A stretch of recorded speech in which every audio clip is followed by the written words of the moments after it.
799 out of a possible 800. It's just a staggering number, isn't it? It's almost, I don't know, it's almost uncomfortable to look at because it's so close to perfect. I just want to sit with that for a second because I think in the way we consume news now, we just gloss over numbers. Right. It's just another data point. Exactly. But we're talking about the Sing Again 4 finale here. Gwyn Dorado walks out onto that stage. The lights are blinding. The pressure in that room must have been just suffocating. Absolutely. The whole season is riding on this one performance. And she performs Light Up, which is a brand new song produced by Groovy Room. This isn't a cover she's practiced for years. No, this is a world premiere, essentially. And the judges, who, let's be totally honest, are not known for just handing out praise. Not at all. They're notoriously tough. They give her a near-perfect score. 7 judges give her a perfect 100. 1 judge gives her a 99. 799. It wasn't just a good job. It was like a statistical event. It was an anomaly. If you actually look back at the history of these survival shows, especially in Korea, you almost never see that kind of consensus. Right. There's always one judge who wants to be the contrarian, Always. Or someone who'll say, well, the arrangement was a bit too safe, or the high note felt a little strained, something. But this was different. The way the room reacted, it felt like a coronation. It was treated like an event. It really was. And it proved something absolutely critical that we've been talking about for months on this deep dive. It did. It proved she is not just a cover artist. She's not just the girl from YouTube University who can do a really, really good impression of another pop star. She's not just a mimic. No. She showed, with proof, that she can take a brand new song, make it hers, and just absolutely crush it under the most extreme pressure possible. And this is the big but. This is the big pivot, isn't it? Because the confetti has all been swept away. That was the finale. That was the competition. Right. And now comes the truly hard part, the now what? The terrifying part, because today we are doing a deep dive into what happens after the trophy is on the shelf. It is Tuesday, February 17th, 2026. And we are just days away from the premiere of this new Netflix spin-off show. It's called Famous Singers Need a Hit Song. And the stakes for Gwyn Dorado, I would argue they have never been higher for a winner of this franchise, ever. Because fame is so fragile. That's the core tension we're looking at today, isn't it? Right. She has the proof that 799 score is her proof of concept. She proves she has the skill. For sure. But she doesn't have ownership yet.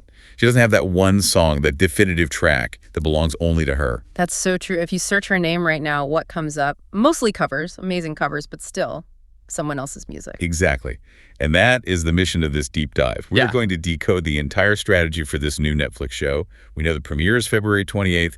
We know the cast. But we're not just going to read the press release today. No, we are going to analyze the 4 confirmed producers they've announced. And then we're going to get into some speculation. We're going to hypothesize who the 2 mystery producers might be based on some very interesting gaps in the lineup. And we're going to apply a specific model, we're calling it the Win Score, to actually predict how she can secure not just a hit, but a global hit. This is phase 2 of her career. The question is no longer, how well can she sing someone else's song? No. The question now is, can she build a discography that survives after the TV show is over? So let's start with the show itself. Famous Singers Need a Hit Song. The Korean title is Yoonmayoungga Suijen Haitu Gukkai Pilyohae. It's a bit of a mouthful, but it's very literal, which I kind of appreciate. It cuts right to the chase. It's refreshingly honest. It is. And the teaser trailer dropped last week, and I have to say, it felt very different from the usual, happy-go-lucky music variety show vibe. It did. It opens with this really ominous line, now in the future. It feels like a reckoning is coming. It's a very clever piece of marketing, though, because the teaser immediately frames the central problem of the show. Recognition is not permanence. Right. You see the top 6 from the show Dorado, Lee, Kim Jong-un, and they're celebrating, there's confetti, they're hugging. Classic winner montage. Totally. But then the music cuts out, it goes silent. And this voiceover asks, what do you need to be a famous singer? And the answer is just brutal, a hit song. It's like the entire industry is looking at them and saying, congratulations on the trophy, kid. Now get to work. It's almost cynical. But in a way that feels really refreshing. It's pulling back the curtain. I agree. This show is being positioned as an engineering process. It is designed from the ground up to turn a contestant into a viable artist with an owned catalog. And the way they're releasing it is, I think, really fascinating. It's a weekly rollout, 2 episodes a week for a 20-episode season.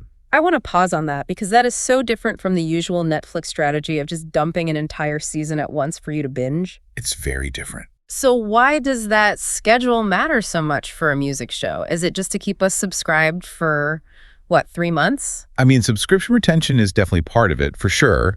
But functionally, for music, it creates what our sources are calling a rolling narrative loop. A rolling narrative loop. Okay, break that down for me. Think about it like this. You watch episodes 1 and 2 on a Tuesday. You see the whole process of them creating a song. You see the struggle, the recording. The producer may be getting frustrated. The typical reality show drama. Exactly. And then, at the end of the episode, the song is released on Spotify, on Melon, everywhere. Yeah. The public reacts, the charts move. And that data, the real-world performance, feeds directly into the story of next week's episodes. Oh, wow. So if a song completely flops in week 1... the cameras are there in week 2 to capture the artist and producer reacting to that flop.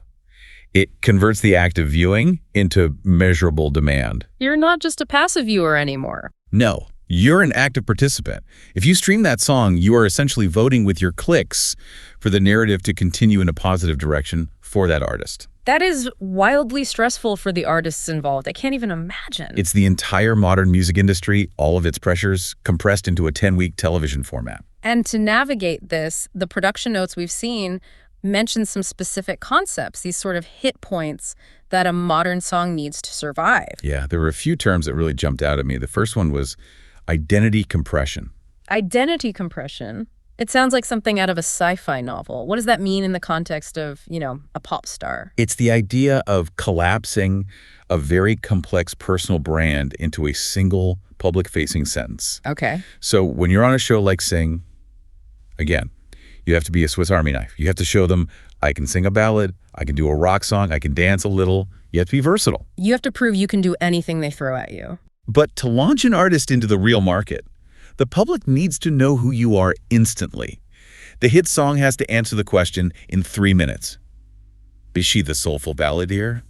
Is she the global pop icon? Is she the indie darling? So you can't be everything to everyone anymore. The days of the all-rounder are over. You have to pick a lane. You have to pick a lane, and you have to be the absolute best in that lane. Yeah. The audience just doesn't have the time or the attention span to figure out all your nuances. That makes a ton of sense. And then the next term was moment engineering. I feel like I see this everywhere now. A hit song in 2026 is not just a piece of music you listen to from start to finish. Oh, not at all. It's a collection of exportable moments. Producers now, when they go into the studio, they're not just asking, is the chorus catchy? What are they asking? They're asking, is there a lyric in here that would make a great Instagram caption? Or is there a specific vocal run that fits perfectly into a 15-second TikTok? Is there a beat drop where a YouTuber will pause the video and just scream into the camera? Okay, I have to push back on that a little bit. I mean, isn't that kind of depressing? Are we really saying that an artist like Dorado, a vocalist who scored a 799, who has this incredible God-given instrument, has to reduce her art to a 15-second clip? I get the cynicism. It's a totally valid point. Yeah. But think of it this way. Okay. The 15-second clip is the handshake. It's the introduction. It's what gets people to stop scrolling. Mm-hmm. If that handshake is compelling, maybe they'll stay for the full 3 minutes of the song. And if the song is compelling, they'll stay for the album. But if you don't have that moment engineering, you don't even get the handshake. In the attention economy we live in, if you can't stop the scroll, you essentially don't exist. That's the harsh reality, I guess. If it doesn't fit in an Instagram reel, it's invisible. Yes. Okay. And the last term from the notes was producer credibility arbitrage, which is a very fancy way of saying using a famous producer to make you look cool, right? Basically, yes. Yeah. But it's a legitimate economic strategy. You're using the producer's established fame as social collateral. So you're borrowing their reputation. You are. If Zion.T produces your track, people will listen to it on day one because they trust Zion.T's taste. They might not know who Gwyn Dorado is yet, or they might just think of her as that girl from the contest. But they know Zion.T doesn't miss. Exactly. So by associating with him, she borrows his credibility. It buys her that crucial initial listen from the public. Speaking of producers, this is where the deep dive really gets interesting. Because we have the confirmed lineup for the show. 4 absolute heavy hitters. We do. We've got Yoon Jong-shin, Kim Jong-wan of the band NELL, Zion.T, and Ahn Shin-ae. And you made a great point earlier. This isn't just a list of 4 talented people. No, it's a list of 4 distinct architectures. Each one of these producers represents a completely different philosophy on how to build a hit song. So the show isn't just betting on one formula. No, they're A/B testing 4 different strategies in public to see which one sticks to Dorado. It's brilliant, really. Let's go through them one by one, because this is where we can really start to imagine what this music is going to sound like. Let's start with the legend. Yoon Jong-shin. The story hit. That is his archetype. He was a judge on Sing Again 4, so he knows her voice inside and out. But for people who might just know him as the guy with the glasses from variety shows, what is the Yoon Jong-shin strategy? Okay, so Yoon Jong-shin creates what I would call a lyric first engine. His songs don't win because they're the loudest or have the most complex production. Right. They win because they make the listener feel like the song is telling their own personal story, but better than they could tell it themselves. It's all about articulation. He finds the perfect words for those complicated emotions that most of us feel but can't quite express. It's the song you put on when you want to feel understood. It's like a therapy session set to a piano melody. That's a perfect description. Yeah. And sonically, that's what you get. It's a piano-forward skeleton, very clean chords. But you have to pay attention to the structure of his songs. His verses are incredibly conversational. It almost sounds like someone is just talking to you across a coffee table. It's usually low in the vocal range, very rhythmic in a speech-like way. And then it builds from there. Exactly. The pre-chorus widens out a little bit, maybe some strings come in, and the chorus isn't about some maximalist belting. It's about an emotional release. He weaponizes the contrast between the quiet confession of the verse and the loud realization of the chorus. And we know for a fact that Dorado can do this. I'm thinking about her cover of Rebirth, which is one of his songs, actually, and her cover of IU's Never-Ending Story. Never-Ending Story is the key piece of evidence here. I went back and I re-listened to that specific track to prep for this. And what did you hear? If you listen to how she handles the phrasing, she's not just singing the notes, she is acting the lyrics. She showed in that one performance that she has what's called Korean ballad discipline. She understands the haunt. She gets it. That deep, almost sorrowful emotion that is so central to the history of Korean music. A collaboration with Yoon Jong-shin would be aiming for a public ownership song. What do you mean by that? A song that becomes so ingrained in the culture that people quit the lyrics in their daily lives. Like his song Like It did a few years ago, every single guy in every single karaoke room in Seoul was singing that song. Yes, it became part of the vocabulary. Now, if we look at our internal modeling, the probability of success, let's call it PS for this partnership, we put it at about 0.82. That feels really high. That's a safe bet. It is. It's high safety. It has extremely high domestic resonance in Korea. Right. But there's a flip side. Which is? It might have lower global virality for the Netflix audience. It's a very specifically Korean style of hit. It relies so much on understanding the nuance of the lyrics. If you don't speak Korean, you get the beautiful melody, but you miss the core story hit mechanic. Okay, so Yoon is the safe, deeply emotional domestic anchor. Let's move to producer number 2. Kim Jong-wan of NLL. This is the cinematic rock hit. This is what we're calling the prestige hit. Kim Jong-wan doesn't just write songs. He builds atmospheres. I love that. He builds atmospheres. I've been lucky enough to see NAL in concert, and it honestly feels like you're standing inside a weather system. That's the perfect analogy. Yeah. And you can hear it in the sound. Think about it. Clean guitars drenched in delay effects. Pads and synthesizers that just move like fog across the stage. It's like a film score with teeth. Exactly. His songs are all about the slow build. It's a slow burn that erupts into a weather-changing chorus. A weather-changing chorus. That's so evocative. It's not just a hook. It's like a release of atmospheric pressure. Right. And for Dorado, this seems like it would fit her cover of Coldplay's Fix You perfectly. Remember that one? Oh, vividly. That was a moment. And also her cover of Tomboy by Hugo. Those 2 performances prove she can handle that alt-rock posture. She knows how to escalate emotion gradually without just screaming from bar 1. It's all about the build. It's about patience and control. Precisely. A Kim Jong-wan track would not have her doing constant high notes like a typical pop diva song.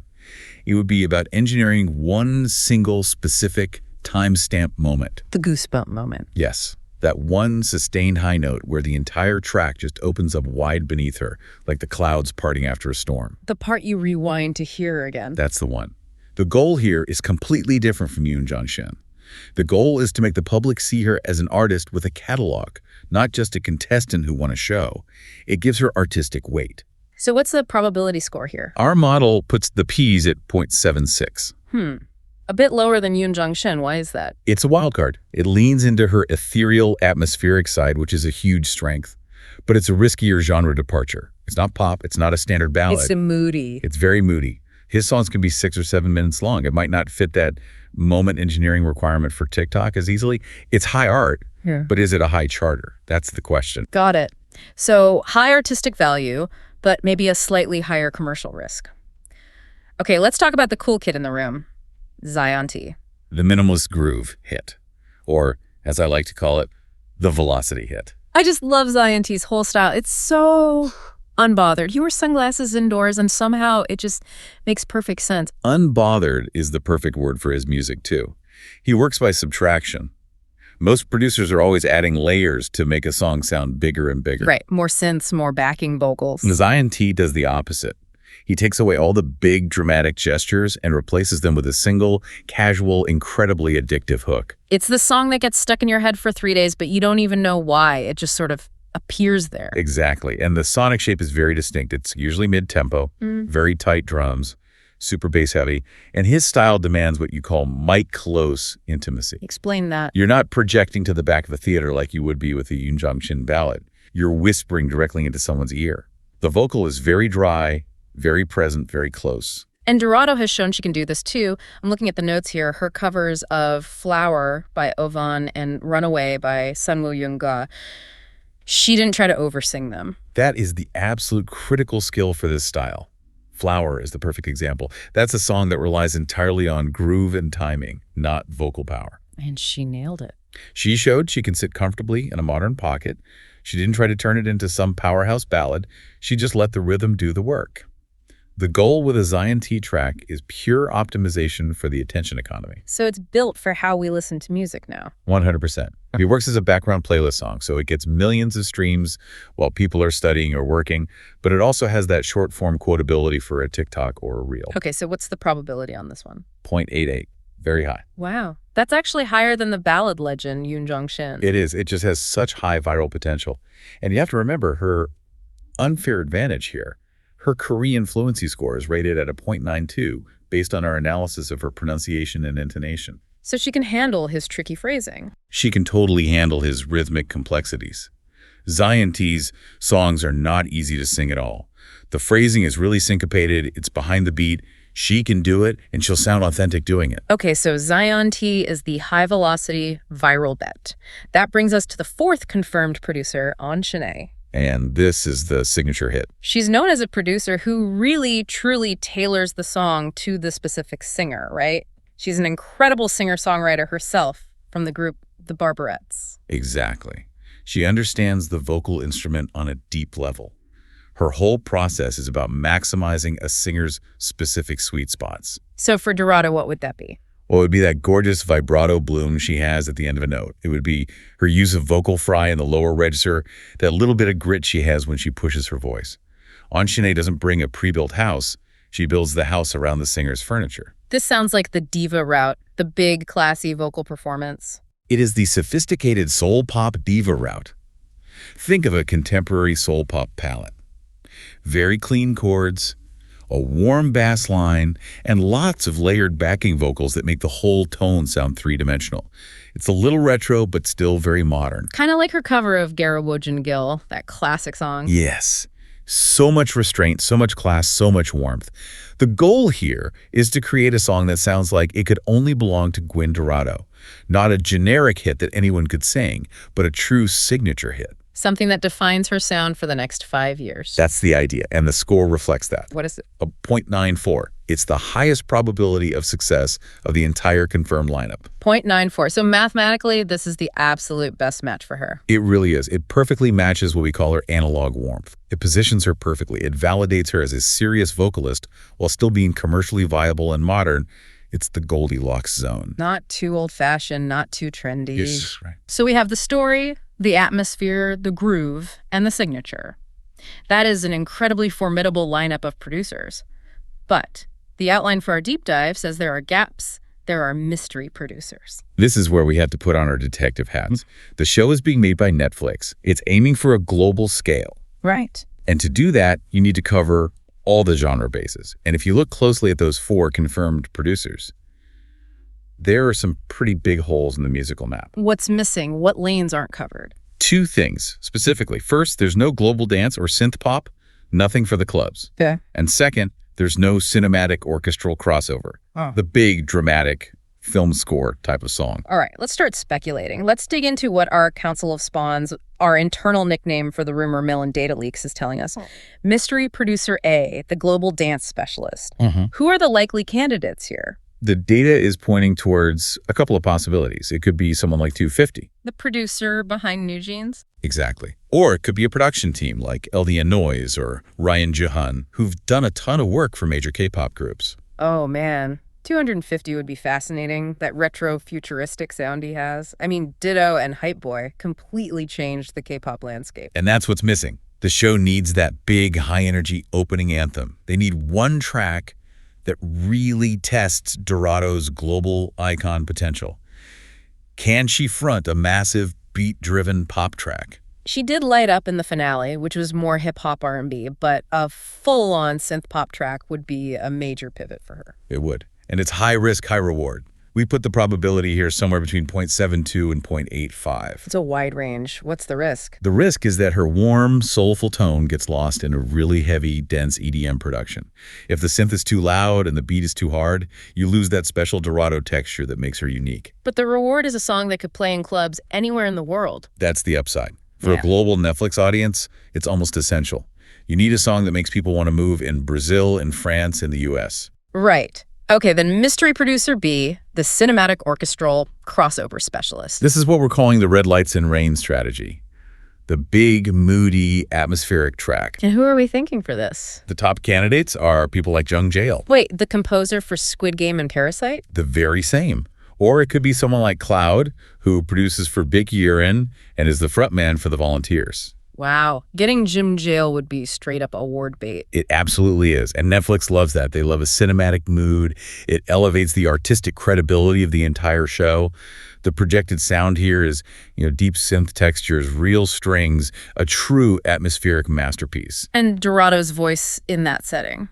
It's her home ground. This is what she does best. The probability here is extremely high, between 0.91 and 0.95. She could do this in herself. And it pushes her into the high-end OST market, the kind of song that ends up in a big drama or a movie. It's the masterpiece track, the one that wins the awards, even if it doesn't top the TikTok dance charts. This is just fascinating. We're really looking at a chessboard of different musical styles and strategies.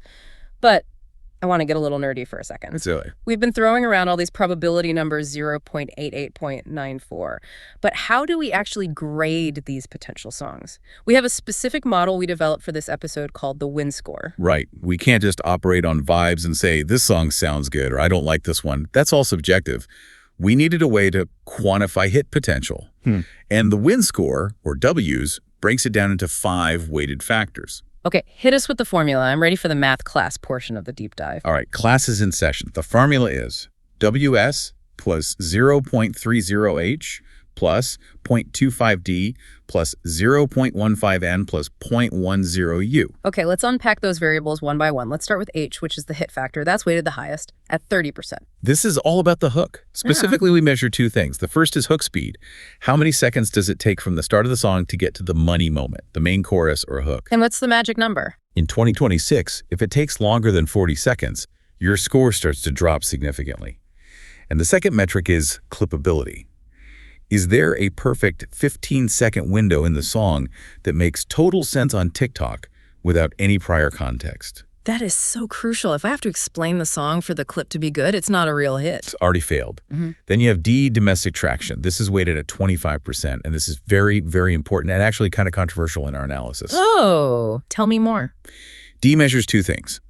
The Korean hook ratio, which is literally the count of Korean words in the chorus, and the Hangul dominance in the YouTube comment section in the first 24 hours. Wait, hold on. That's really interesting. Why does the model put so much emphasis on Korean words for a singer who is Filipino and on a global Netflix show? Shouldn't she be pivoting to English to capture the international market? That is the classic trap, and that is exactly why D is weighted so high. The domestic base must be secured first. You can't lose your home field advantage. You can't. Domestic traction is the engine that powers global reach. If the Korean public doesn't adopt the song first, if it doesn't chart high on Melon, then the global algorithms on Spotify and YouTube don't get the signal to push it out. So the Korean Hakrashio is a proxy for how easily the local audience can sing along at karaoke and feel like it's their song. Precisely. If she releases a full English track too early, she risks being seen as just another foreign pop star trying to make it, rather than a national representative on the world stage. It would tank her D-score. And without the D-score, the whole thing stalls. History is just littered with K-pop acts that pivoted to English too fast and lost all their momentum back home. That's the risk. Okay, next is P for performance, 20%. And that's pretty straightforward, right? Mostly. It's pitch stability versus expressive control. Can she sing it live, consistently? And not just can she hit the high note, but can she land it cleanly every time while still being emotional? Some songs sound amazing in the studio, but are an absolute nightmare to perform on tour. Right. And then N is for narrative, 15%. This is the show edit leverage. How much screen time does the creation of this particular song get on the Netflix show? So it's about the story behind the song. Yes. Does the song have a compelling arc? Struggle? A moment of critique, a breakthrough, songs that have a story, oh, this is the one where she almost lost her voice recording the demo, perform better because the audience becomes emotionally invested in the success of the track itself. It's the classic American Idol effect. We love a good struggle. Okay, and finally, U for uniqueness at 10%. This is the trickiest one to measure. We use audio embeddings to measure the song's distance from the current Melon Top 10. Imagine a map of all the most popular songs right now. Okay, I'm with you. If your new song lands right on top of a New Jeans track, sonically you're invisible. You're just a clone and you'll be hit with fatigue. But if you put your dot all the way on Mars, you release some avant-garde jazz track, no one will understand it. You have to be in the suburbs of the hit. Exactly. Close enough to commute to the city, but far enough away to have your own backyard. That's the Goldilocks zone of pop music. Wow, so that's the math behind the hit. But let's bring it back to the artist herself. Because Dorado isn't just a variable and a model, she has her own vision. She does. And in recent interviews, she has explicitly named 2 artists she wants to collaborate with, Lee Young-ji and 10 centimeters. And that is a brilliant, brilliant strategic move on her part. It shows she understands the Korean market better than a lot of label executives. It's not a random wish list. Let's talk about Lee Young-ji first. She's a force of nature, a rapper, a variety star, a YouTube talk show host. She is pure velocity. A collaboration with her is the contrast product. Young-ji provides the raw, chaotic edge and the momentum. Dorado provides the soaring ceiling and the emotional engine. It's such a great cultural fit, too.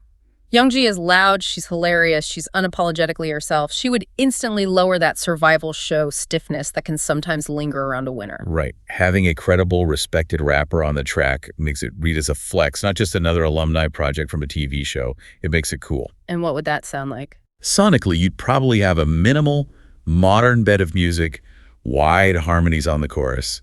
And we know Dorado can handle this.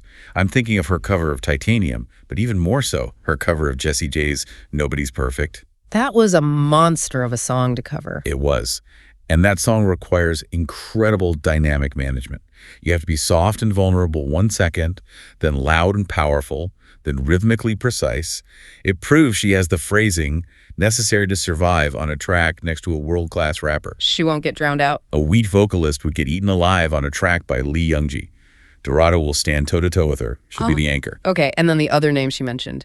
10 centimeters, Kwon Jung-yeol. This is the complete opposite end of the spectrum. This is the endurance play. It's all about stickiness. 10 centimeters is the king of acoustic intimacy of cafe rotation. He makes the song that you hear in every single coffee shop in Seoul for like 3 years straight. It's the zombie hit that just never dies. Yes.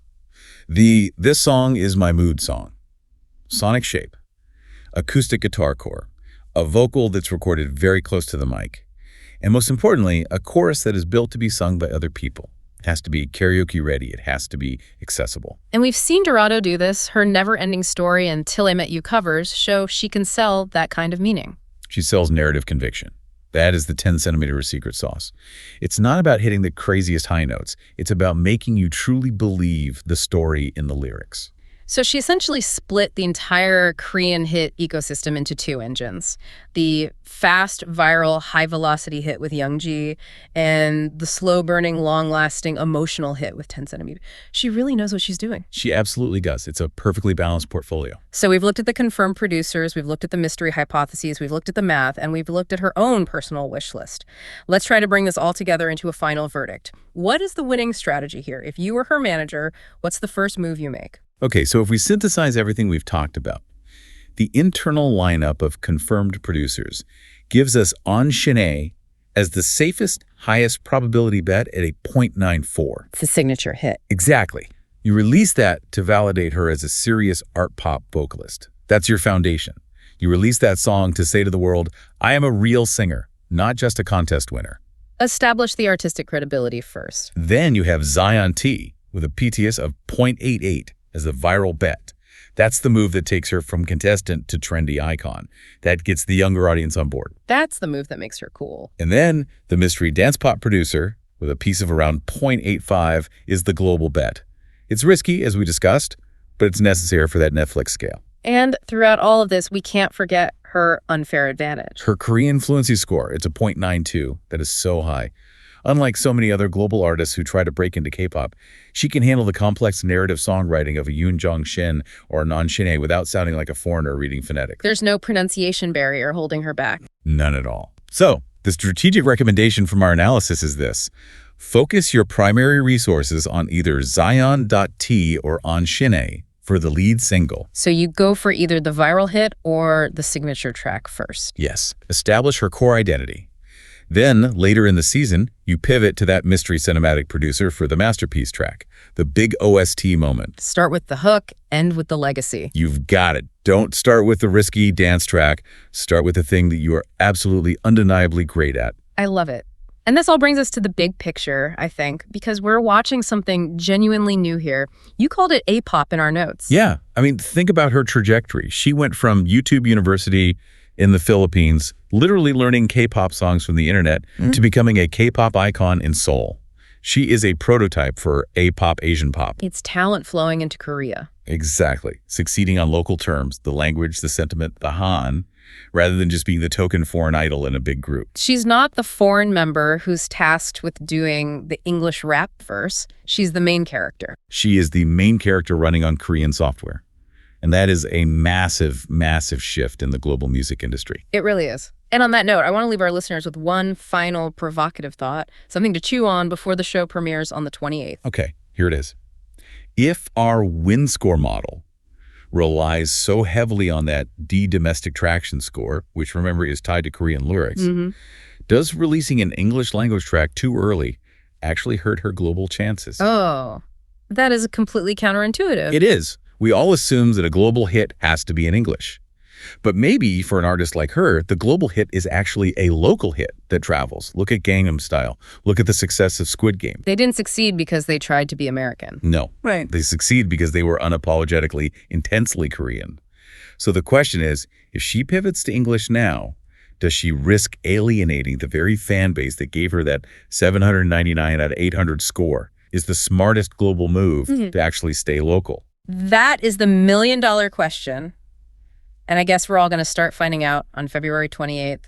I cannot wait to watch famous singers need a hit song. It is going to be an absolutely fascinating season to watch. Thank you so much for diving in with us today. We will be watching, we'll be analyzing, and we will probably be obsessing over every single note. Until next time. Take care, everyone.